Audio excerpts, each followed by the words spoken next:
नमस्कार, स्वागत है आप सभी का संसद टीवी पर। मैं हूं आपके साथ शालिनी खंडेलवाल। देश दुनिया की तमाम खबरों पर विस्तार से डालेंगे नजर। आइए सबसे पहले देखते हैं हेडलाइंस। भारतीय वायुसेना का 90वां स्थापना दिवस।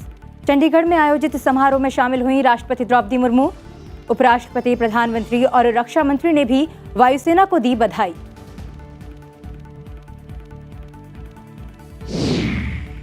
सरकार ने दी वायुसेना में हथियार प्रणाली शाखा बनाने को मंजूरी। Air chief marshal V R Chaudhari ने की घोषणा। आधुनिक हथियारों के रखरखाव और युद्धक क्षमता बढ़ाने में मिलेगी मदद।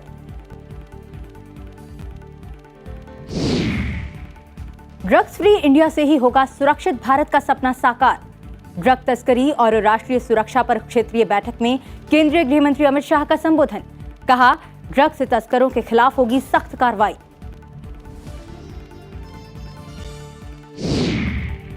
कांग्रेस अध्यक्ष पद चुनाव के लिए मल्लिकार्जुन खड़गे और शशि थरूर की उम्मीदवारी तय। नाम वापसी का था आज आखिरी दिन। शशि थरूर ने कहा, अंतिम परिणाम तक चलेगी लड़ाई। महिला एशिया कप T20 टूर्नामेंट के सेमीफाइनल में पहुंचा भारत। मेजबान बांग्लादेश को 59 रन से हराया। शानदार प्रदर्शन के लिए Shefali Verma player of the match.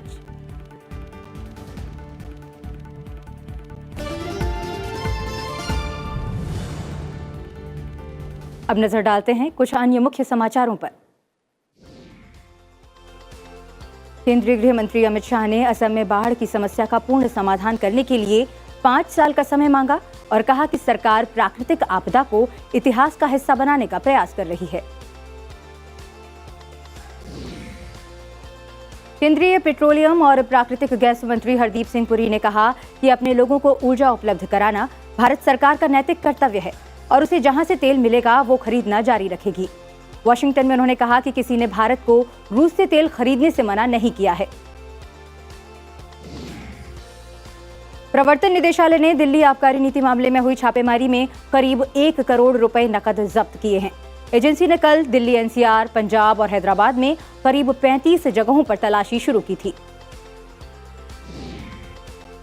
NCERT ने अगले आदेश तक राष्ट्रीय प्रतिभा खोज परीक्षा योजना पर रोक लगा दी है। छात्रवृत्ति परीक्षा हर साल 2 चरणों में आयोजित की जाती है। प्रधानमंत्री स्मृति चिन्हों की नीलामी अब 12 अक्टूबर तक बढ़ा दी गई है। संस्कृति मंत्रालय के ट्वीट पर प्रतिक्रिया में प्रधानमंत्री ने कहा कि ये स्मृति चिन्ह ऐसे अनेक विशेष उपहारों में शामिल हैं जो पिछले कई वर्षों में उन्हें मिले हैं। उन्होंने लोगों से इस नीलामी में हिस्सा लेने का आग्रह किया है। खुदरा क्षेत्र में नौकरी की तलाश करने वाले भारतीयों की संख्या अगस्त 2021 के मुकाबले इस वर्ष अगस्त में 11.80% घट गई है। रिपोर्ट के मुताबिक वैश्विक महामारी और उसके बाद खुदरा क्षेत्र में रोजगार 5.50% घट गए। रूस की मुख्य भूमि और उसके नियंत्रण वाले क्रीमिया प्रायद्वीप को जोड़ने वाले एक पुल पर भीषण आग लगने से 3 लोगों की मौत हो गई। फिलहाल पुल पर आवाजाही बंद है। पुल पर ट्रक से रखे बम फटने से आग लगी, जिससे पुल को भी आंशिक नुकसान पहुंचा है।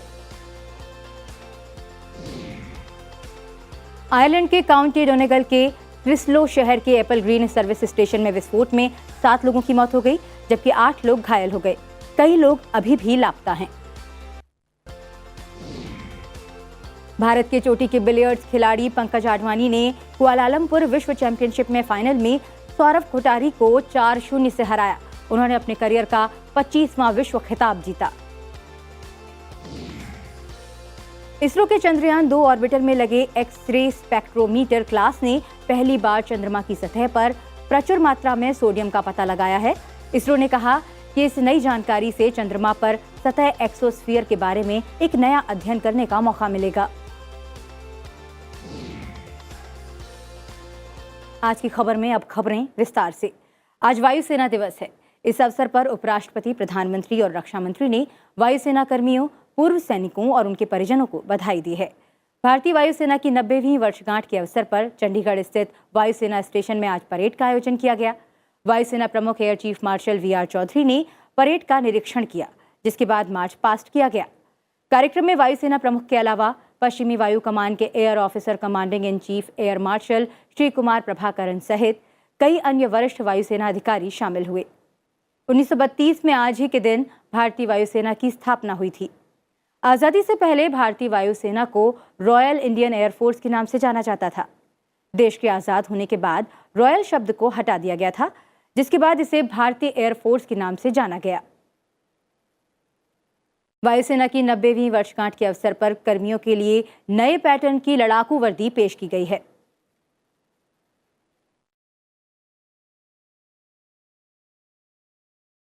वायुसेना प्रमुख air chief marshal V R Chaudhari ने कहा कि केंद्र सरकार ने भारतीय वायुसेना के अधिकारियों के लिए एक हथियार प्रणाली शाखा की स्थापना को मंजूरी दी है।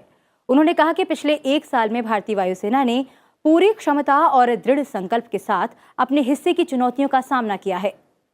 भारतीय वायुसेना की 90वीं वर्षगांठ के अवसर पर चंडीगढ़ स्थित वायुसेना स्टेशन में अपने संबोधन में वायुसेना प्रमुख ने दावा किया कि इस शाखा के बनने से वायुसेना को उड़ान प्रशिक्षण के खर्च में कटौती कर 3,400 करोड़ रुपए से अधिक की बचत करने में मदद मिलेगी। उन्होंने कहा कि आजादी के बाद वायुसेना में पहली बार एक नई अभियानगत शाखा बनाई जा रही है।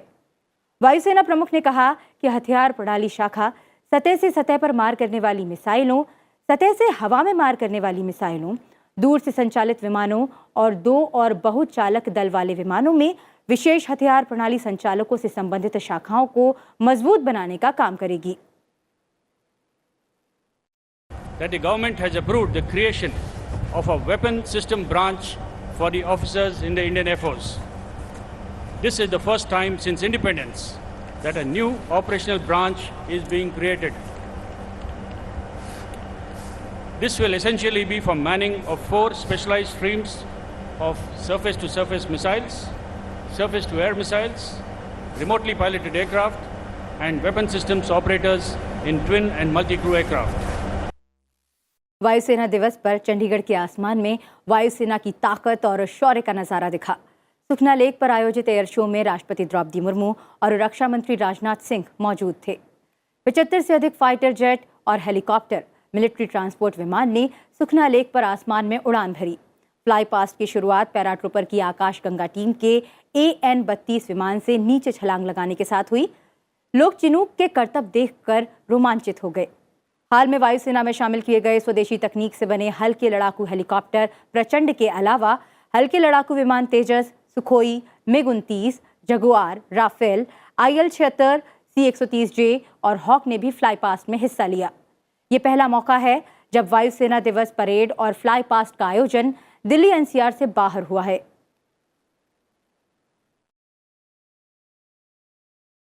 देश में ड्रग्स की तस्करी करने वालों के खिलाफ सख्त कार्रवाई हो रही है। ड्रग तस्करी और राष्ट्रीय सुरक्षा पर क्षेत्रीय बैठक में केंद्रीय गृह मंत्री अमित शाह ने ये बात कही। उन्होंने कहा कि ड्रग्स फ्री इंडिया से ही सुरक्षित भारत का सपना साकार होगा। गुवाहाटी में केंद्रीय मंत्री अमित शाह, असम के मुख्यमंत्री हिमंत बिस्वा शर्मा, केंद्रीय मंत्री जी किशन रेड्डी और सभी पूर्वोत्तर राज्यों के पुलिस महानिदेशक ड्रग तस्करी और राष्ट्रीय सुरक्षा पर क्षेत्रीय बैठक में शामिल हुए। इस मौके पर अमित शाह ने कहा कि उत्तर पूर्व के राज्य ड्रग्स को खत्म करने के लिए काम करें। ड्रग्स के खिलाफ लड़ाई में हमें कामयाबी मिल रही है। गृह मंत्री ने कहा कि प्रधानमंत्री नरेंद्र मोदी का ड्रग्स फ्री इंडिया का लक्ष्य है। पूरे ड्रग के साम्राज्य को तभी समाप्त कर सकते हैं जब हम देश में एंटर होता है तब से जो ड्रग का आदती बन गया है वो विक्टिम तक पहुंचे, तब तक की पूरी चैनल पर हम स्ट्राइक डाउन करें। तो मेरा सभी मुख्यमंत्रियों को आग्रह है कि जब आप राज्य स्तरीय एनकोड समिति की मीटिंग करें तब आपके यहाँ जो इन्वेस्टिगेशन होता है उसको कॉस्मेटिक इन्वेस्टिगेशन की तरह, उसको सैंपल इन्वेस्टिगेशन की तरह थॉरली इन्वेस्टिगेशन में कन्वर्ट करिए। केंद्रीय गृह मंत्री अमित शाह ने गुवाहाटी में भारतीय जनता पार्टी के नए कार्यालय का उद्घाटन किया। इस मौके पर उन्होंने दावा किया कि बीजेपी शासन के दौरान असम और पूर्वोत्तर क्षेत्र शांति और विकास के पथ पर आगे बढ़े हैं। अमित शाह ने कहा कि कांग्रेस के 70 वर्ष के राज ने पूर्वोत्तर भारत को हिंसा और अराजकता की ओर धकेल दिया था, लेकिन अब बीजेपी की सरकार ने इसे मुख्य धारा से जोड़ दिया है। 9,000 लोगों से हथियार डलवाकर असम में शांति स्थापित की गई है। पूर्वोत्तर क्षेत्र के लिए बजट को तिगुना कर दिया गया है, जिससे सभी क्षेत्रों में ढांचागत विकास हुआ है। नॉर्थ ईस्ट और भारत के बाकी के हिस्से में कांग्रेस के 70 साल के अंदर जो मनमुटाव था, जो दूरियां थी, वो दूरियां सारी पाटकर आज नॉर्थ ईस्ट मेन स्ट्रीम में आया है और विकास आगे बढ़ा है। नॉर्थ ईस्ट की हर राजधानी को रेलवे से जोड़ने का प्रकल्प, हर राजधानी को एयरपोर्ट देने का प्रकल्प और नॉर्थ ईस्ट के बजट को 3 गुना कर नॉर्थ ईस्ट के इंफ्रास्ट्रक्चर को मजबूत करने का प्रकल्प नरेंद्र भाई ने लिया है। इस मौके पर बीजेपी अध्यक्ष जेपी नड्डा ने डिजिटल माध्यम से 9 जिला पार्टी कार्यालयों और अमित शाह ने 102 क्षेत्रीय कार्यालयों की आधारशिला रखी। पार्टी अध्यक्ष जेपी नड्डा ने कहा कि आज नॉर्थ ईस्ट और असम मुख्य धारा में शामिल हैं और विकास की प्रक्रिया में मुख्य रूप से आगे बढ़ रही हैं। हमारी लड़ाई किसी विचारवादी पार्टी से नहीं है, बल्कि परिवारवाद और वंशवाद के समर्थक से है। आज भारतीय जनता पार्टी अकेली पार्टी है जो विचारों से लैस है, कार्यकर्ताओं की ताकत के आधार पर है, जनता का समर्थन है, मोदी जी जैसा नेतृत्व है और देश में आपके साथ काम करने के लिए लोगों का वातावरण है। कांग्रेस अध्यक्ष चुनाव के लिए नाम वापसी का आज आखिरी दिन था, लेकिन दोनों उम्मीदवारों मल्लिकार्जुन खड़गे और शशि थरूर ने अपनी दावेदारी वापस नहीं ली है। कांग्रेस अध्यक्ष चुनाव के लिए 17 अक्टूबर को मतदान होगा, जबकि 19 अक्टूबर को मतगणना और नतीजे घोषित किए जाएंगे। नाम वापसी का समय खत्म होने के साथ ही अब दोनों उम्मीदवार औपचारिक तौर पर चुनाव प्रचार में जुट गए हैं। शशि थरूर ने कहा कि वो कभी भी किसी चुनौती से पीछे नहीं हटते और ये लड़ाई अंतिम परिणाम तक चलेगी। कांग्रेस के पूर्व अध्यक्ष राहुल गांधी और 39 अन्य भारत यात्री 17 अक्टूबर को पार्टी अध्यक्ष के चुनाव के लिए भारत जोड़ो यात्रा से संबंधित विश्राम शिविर में ही मतदान करेंगे। पार्टी महासचिव जयराम रमेश ने बताया कि पार्टी का केंद्रीय चुनाव प्राधिकरण 17 अक्टूबर को कर्नाटक के बेलारी में यात्रा से जुड़े विश्राम स्थल पर ही मतदान की व्यवस्था करेगा। फिलहाल रुक रहे हैं एक छोटे से ब्रेक के लिए। ब्रेक के बाद राज्यवार और अंतर्राष्ट्रीय समाचार। आप बने रहिए सनसद टीवी के साथ।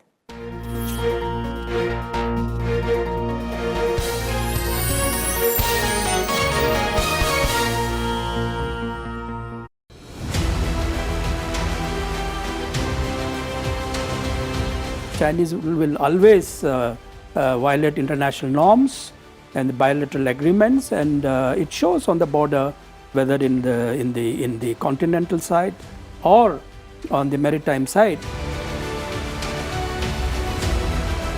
Strategically, if you really see, we have come to a checkmate as far as military is concerned because of the occupation of heights which are of military significance, the road, and therefore you draw any line, the Chinese are going to react to it very sharply. Some of the movement and withdrawal and the announcements on the PPs are more symbolic than really strategic.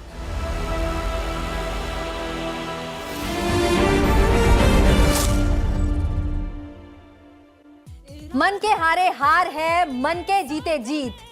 तो जिंदगी में रहिए खुशनुमा और बनाइए अपना आसमान। सनसद TV पर देखना ना भूलिए, सोमवार शाम 6 बजे।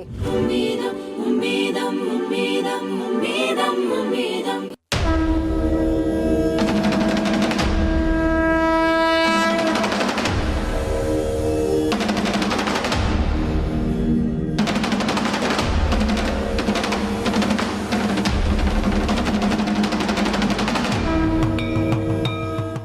देवों के देव महादेव, आदि और अनंत भगवान शिव के भव्य रूप, विशाल आकर्षक परिसर और पत्थरों पर खूबसूरत नक्काशी, ये नई पहचान है बाबा महाकाल के प्रांगण की। सनसद टीवी आपको करवा रहा है महाकाल लोक की यात्रा। देखें सोमवार शाम 7:30 बजे सिर्फ सनसद टीवी पर।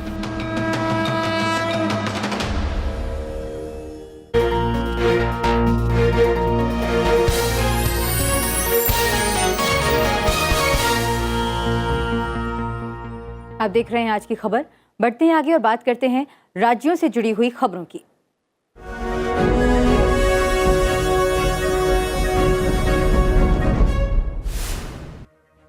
प्रधानमंत्री नरेंद्र मोदी 9 से 11 अक्टूबर तक गुजरात का दौरा करेंगे। वे राज्य में 14,500 करोड़ रुपए से अधिक की परियोजनाओं का लोकार्पण और शिलान्यास करेंगे। वे मोढेरा को भारत का पहला 24x7 सौर ऊर्जा संचालित गांव घोषित करेंगे। कांग्रेस सांसद राहुल गांधी ने पार्टी की भारत जोड़ो यात्रा के 31वें दिन की शुरुआत कर्नाटक के तुमकुर से की। उनके साथ पार्टी के कई नेता भी पदयात्रा में शामिल हुए। उत्तर प्रदेश के मुख्यमंत्री योगी आदित्यनाथ लखनऊ में आरोग्य भारती कार्यक्रम में शामिल हुए। उन्होंने कहा कि कोरोना काल में आरोग्य भारती ने सरकार के साथ कदम से कदम मिलाकर लोगों को जागरूक किया। उत्तराखंड के मुख्यमंत्री पुष्कर सिंह धामी ने आज रुद्रप्रयाग के तिलवाड़ा में विभिन्न योजनाओं का लोकार्पण और शिलान्यास किया। साथ ही क्षेत्रीय जनप्रतिनिधियों के साथ संवाद किया। गुजरात के मुख्यमंत्री भूपेंद्र पटेल ने अहमदाबाद में श्रमिक अन्नपूर्णा योजना की शुरुआत की। इस योजना के तहत गुजरात के मजदूरों को 5 रुपए में भोजन मिलेगा। छत्तीसगढ़ की राजधानी रायपुर में 10वीं और 12वीं कक्षा में टॉप करने वाले छात्रों को हेलीकॉप्टर की सवारी कराई गई। मुख्यमंत्री ने घोषणा की थी कि टॉपर्स को हेलीकॉप्टर राइड कराई जाएगी।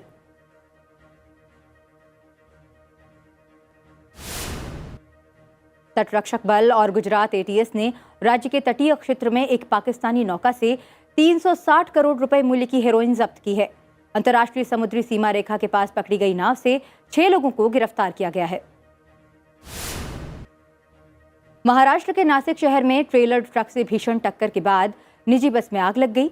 इस हादसे में 12 लोगों की मौत हो गई और 38 अन्य घायल हो गए। राष्ट्रपति, उपराष्ट्रपति, प्रधानमंत्री और लोकसभा अध्यक्ष ने हादसे पर दुख जताया है। राजधानी दिल्ली में सीएनजी और पीएनजी की कीमतों में 3 रुपए की बढ़ोतरी कर दी गई। केंद्र सरकार द्वारा 1 अक्टूबर से प्राकृतिक गैस के दाम में 40% की वृद्धि किए जाने के बाद ये कदम उठाया गया है।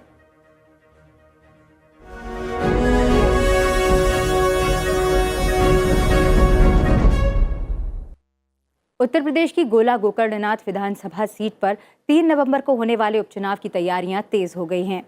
समाजवादी पार्टी ने लखीमपुर खीरी की गोकर्ण विधानसभा सीट के लिए विनय तिवारी को अपना उम्मीदवार घोषित किया है। वहीं बीजेपी ने अमन गिरी को मैदान में उतारा है। ये सीट पिछले महीने बीजेपी विधायक अरविंद गिरी के निधन के चलते खाली हो गई थी। वहीं बीजेपी ने कुलदीप बिश्नोई के बेटे भव्य बिश्नोई को हरियाणा की आदमपुर विधानसभा सीट पर हो रहे उपचुनाव में अपना उम्मीदवार घोषित किया। वहीं तेलंगाना की मुनुगोड़े सीट के लिए के राजगोपाल रेड्डी को उम्मीदवार बनाया गया है। उत्तरकाशी में द्रौपदी का डांडा चोटी के पास मंगलवार को हुए हिमस्खलन के दौरान लापता पर्वतारोहियों की तलाश के प्रयास भारी बर्फबारी के चलते बाधित हुए। अधिकारियों ने कहा कि मौसम में सुधार के बाद ही हवाई मार्ग से बचाव अभियान को बहाल किया जाएगा।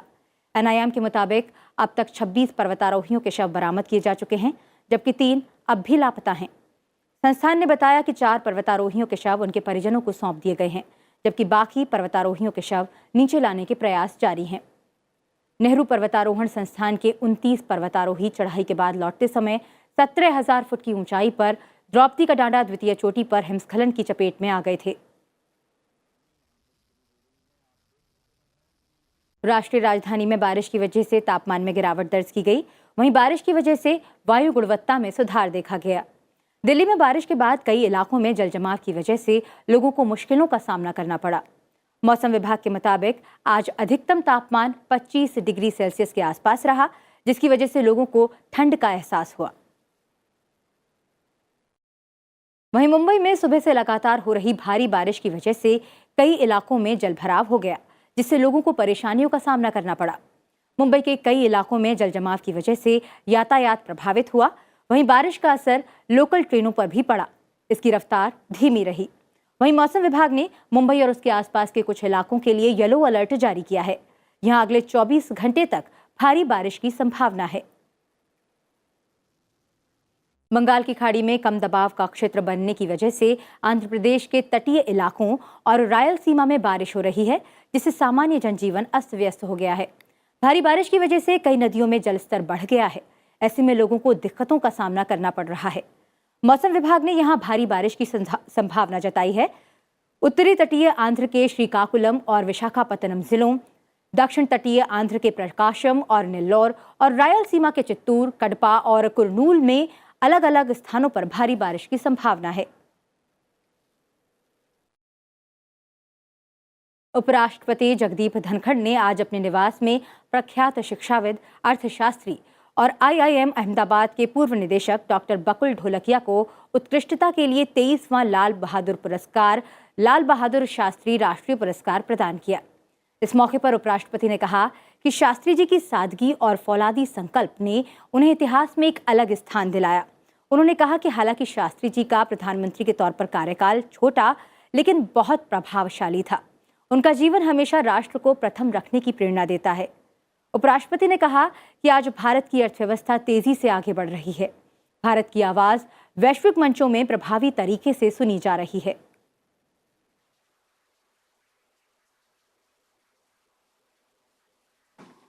शास्त्री जी स्लोगन जय जवान जय किसान immortalized him. It resonates in our mind and hearts and ears even now. It has. अब खबरें अंतर्राष्ट्रीय जगत से।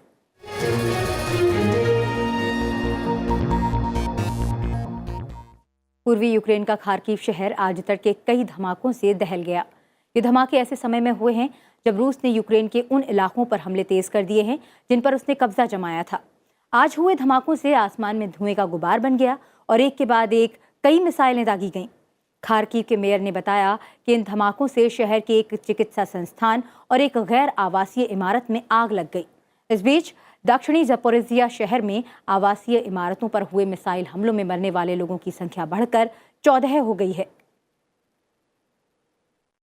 संयुक्त राष्ट्र महासभा ने बाढ़ प्रभावित पाकिस्तान के साथ एकजुटता दिखाते हुए अंतर्राष्ट्रीय समुदाय से मदद करने के लिए राजनीतिक इच्छा शक्ति प्रदर्शित करने का आह्वान किया।